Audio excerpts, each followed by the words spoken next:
30 years. That's how long I was married to Julian. We went through the usual motions of divorce, lawyers dividing our shared life. It was surprisingly smooth until he casually dropped the bomb. He wanted out of being a dad. It stung, sure, but I wasn't about to argue.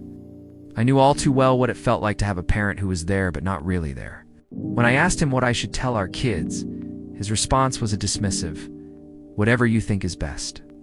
I don't care. I don't want to parent anymore. We signed the papers, and that was that, or so I thought. A few weeks later, my former mother-in-law, Beatrice, called.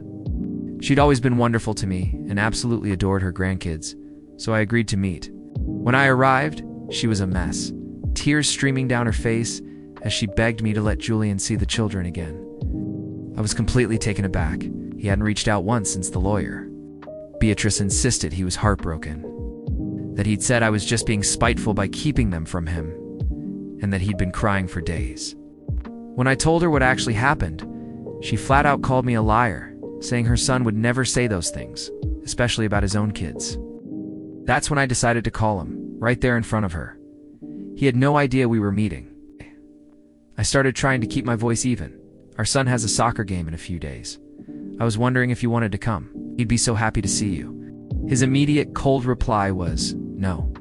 I already said I'm not doing this anymore." A little heat crept into my voice as I pressed. "Well, what about holidays and birthdays? We never talked about those, and your family might want to see them." His answer chilled me. "My family already thinks the kids aren't mine anyway, so it doesn't matter." "How will this affect Beatrice?" I asked, thinking of his mother's devotion to them. "She loves me more than the kids, so I doubt this will be an issue for her," he stated matter-of-factly.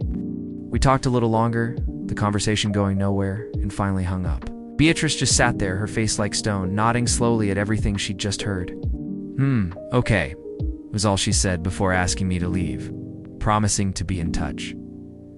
Later that day, Julian called, furious. He'd apparently been kicked out of Beatrice's house and was likely being removed from her will. He ranted about how it was all my fault, that his entire family was now against him because of what his mother had heard. He hurled insults until I couldn't take it anymore and hung up.